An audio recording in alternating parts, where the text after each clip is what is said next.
ভুলে যাবে, পরিষ্কার হয়ে যাবে, পরিচ্ছন্ন হয়ে যাবে।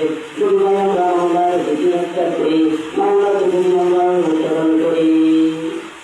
3 নম্বর ফায়দা গেল যে আমরা মাওলাকে স্মরণ করলে আল্লাহর পক্ষ থেকে প্রকারের প্রশান্তি এবং শান্তি আমাদের মধ্যে বিরাজ করবে। 4 নম্বর ফায়দা, বেশি বেশি করে যদি আমরা জিকির করি না করে কি আল্লাহ বলেন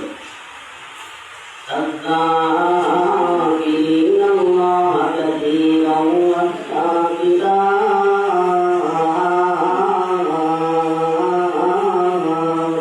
أعد الله لهم مغفرة وأجرا عظيما। আল্লাহ বলেন আমার যে সমস্ত বান্দা এবং বান্দীরা বেশি বেশি করে আমার জিকির করবে তার 1 নম্বর ফায়দা হইল মাগফিরা, আল্লাহ তাকে মাফ করে দিবেন, ক্ষমা করে দিবেন। 2 নম্বর ফায়দা হইল আল্লাহর পক্ষ থেকে তাকে আপনি আমিন প্রদান করবেন। তাহলে 4 নম্বর আমরা পাইলাম বেশি বেশি করে যদি আমরা মাওলার জিকির করি লাভ হবে কি আল্লাহ আমাদের জিন্দেগির গুনাহ মাফ করে দিবেন। 2 নম্বর হইল আল্লাহর পক্ষ থেকে মহান পুরস্কার আজরে আযীমের ব্যবস্থা আল্লাহ করে দেবেন।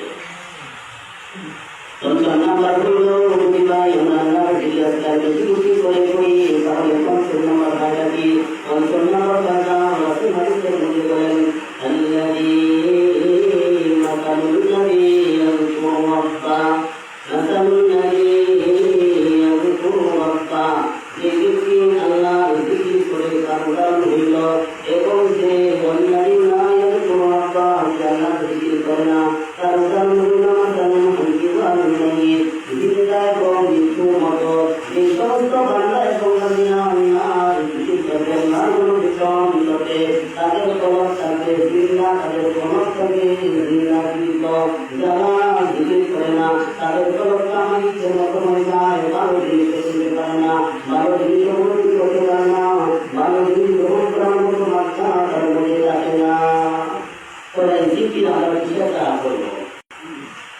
আপনার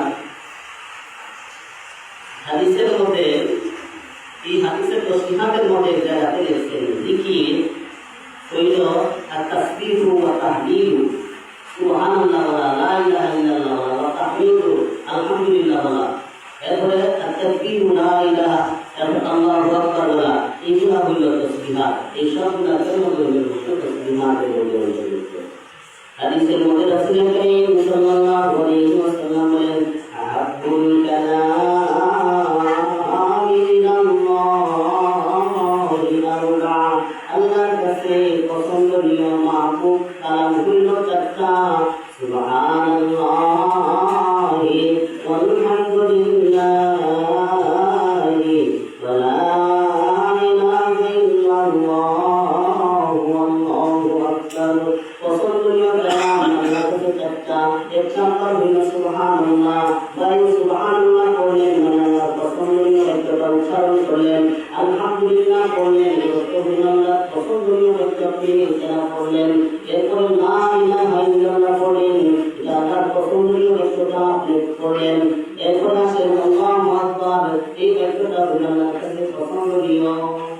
এইগুলা দ্বারা আমরা যে সকাল সন্ধ্যা তসবিহাত আছে 6 তসবির আমল, 6 তসবিহ সুবহানাল্লাহ 100 বার, আলহামদুলিল্লাহ 100 বার, লা ইলাহা ইল্লাল্লাহ 100 বার, আল্লাহু আকবার 100 বার, এরপরে দুরূদ শরীফ 100 বার, আস্তাগফিরুল্লাহ ইস্তিগফার হইল 100 বার। এই হইল 6 তসবিহ। কেউ 3 তসবিহ বলেন, 3 তসবিহ বলেন কিভাবে? সুবহানাল্লাহি ওয়ালহামদুলিল্লাহি ওয়া লা ইলাহা ইল্লাল্লাহু আল্লাহু আকবার। তোমরা 3 তসবিহ বলেন। তো 3 তসবিহ বলতে পারেন অথবা 6 তসবিহ বলেন, ভাগ করে 6 তসবিহ হয়ে যায়। তো 6 তসবিহ আমরা যদি সকাল সন্ধ্যা করি দেখবেন আমাদের ফরক পরিচ্ছন্ন হয়ে গেছে, পরিষ্কার হয়ে গেছে।